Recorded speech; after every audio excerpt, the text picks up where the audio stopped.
இந்த குட்டி பையன் 30 வயசில் முந்தானை முடிச்சுன்னு ஒரு படத்தை 14 வயசு முடியாத அந்த குட்டி பாப்பா ஊர்வசியை வந்து கதாநாயகியை போட்டு ஒரு படம் எடுத்துருக்குறான்.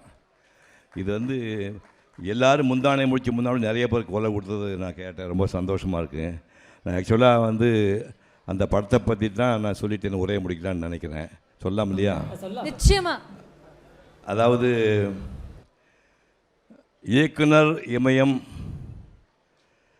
பாரதிராஜா அவர்கள் கிராமிய கதைகளை கவித்துவமாக சொல்லி வரலாறு படைத்தவர்.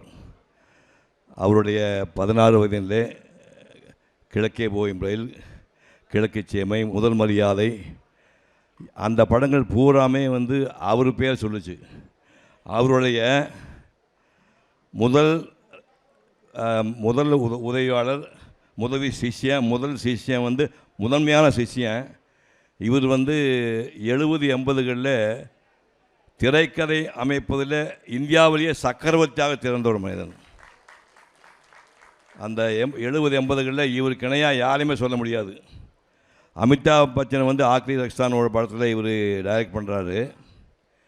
அதில் வந்து 10 வரி டைலாக், இங்கிலீஷ் டைலாக் பேசி ஆகணும். மனுஷன் பிடிவாதம் பண்ணுறான். சொல்கிறார், இல்லைங்க 2 வரைக்கும் மேலே நான் பேசணும் இல்லைங்கிறார் அமிதாப் பச்சன். முடியவே முடியாதுன்னு சொல்லி நீங்களே வசனம் எழுதுன்னு சொல்லி ஆங்கில வசனத்தை அமிதாப் பச்சனையே எழுதி சொல்லி அவரையே பேச சொல்லி அந்த படத்தை நடிக்க வச்ச பொண்ணை அவன் ஒய்ஃபு பார்த்து சொல்லுங்க, அமிதாப் பச்சன் ஒய்ஃபு. அந்த அவன் என்ன சொல்கிறாங்க, இது வந்து அமிதாப் பச்சன் படம் இல்லை, பாக்யராஜ் படம் சொல்லியிருக்காங்க. அந்த மாதிரியெல்லாம் பண்ண ஒரு மகத்தான மனிதர். அது அவர் தான் கதாநாயகன். பஸ்லேருந்து இறங்குறாரு. பஸ்லேருந்து இறங்கும்போது கையில் ஒரு 4 மாதம் குழந்தைய வச்சுருக்காரு. அந்த குழந்தை அம்மனை குண்டியோடு இருக்குது. குழந்தை டாய்லெட் போயிடுச்சு. டாய்லெட் போன குழந்தையோடு கதாநாயகன் இறங்கி எவனாச்சும் படத்தை எடுப்பானா? கற்பனை மாதிரி பாருங்கள். கையில் குழந்தை இருக்குது. அது வெளிக்கு போய் ரோட்டில் ஒரு பொம்பளை குழந்தை தண்ணி கொண்டு வரா, அம்மாவுக்கு தண்ணி வச்சு ஓடி அது கழுவுறாரு. இப்படியெல்லாம் கதாநாயகனை அறிமுகப்படுத்த ஒரு மனிதனுக்கு அசாத்திய தைரியம் வேணும். அப்புறம் ஸ்கூலுக்கு போகிறாரு. ஸ்கூலுக்கு போய் கொடியேற்றுறாரு.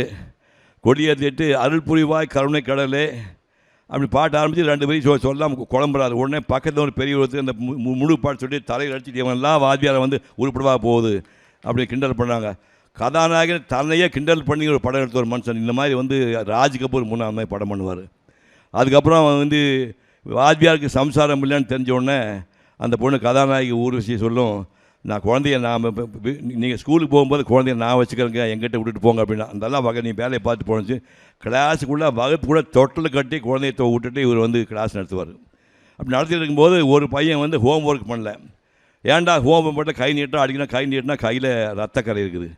என்னடா ஆச்சு என்னன்னு கேட்டோடனே, வீட்டு வேலை ஏன் செய்யலைன்னு எங்கள் பெரியம்மா வந்து எங்கள் சித்தியை அடிச்சிட்டாங்க அப்படிம்பா. என்னடா சொன்னால், அதாவது அதன் மூலம் என்ன சொல்ல வரேன்னா, மூத்தாறு குழந்தைகளை சித்தியமாக சரியாக வளர்க்க மாட்டாங்க அப்படிங்கிறது தான் இந்த கதையினுடைய மையப்புள்ளியை வச்சுக்கிட்டு உடனே ஃப்ளாஷ்பேக் கட் பண்ணால் சம்சாரம் சொல்லுது, நான் குழந்தைய கை விட்டுறாதீங்க, குழந்தைய நல்லா காப்பாற்றுங்க அப்படின்னு சொல்கிறாங்க. அப்போ அவர் நினைக்கிறாரு, அதாவது நாம் 2ஆம் தாரம் கல்யாணம் செய்தால் இந்த குழந்தையை கவனிப்பது காலையில் இருந்து மனசுக்குள்ளே சத்தியமாக 2ஆம் கல்யாணம் பண்ணிக்கூடாது முடிவு பண்ணுறாரு.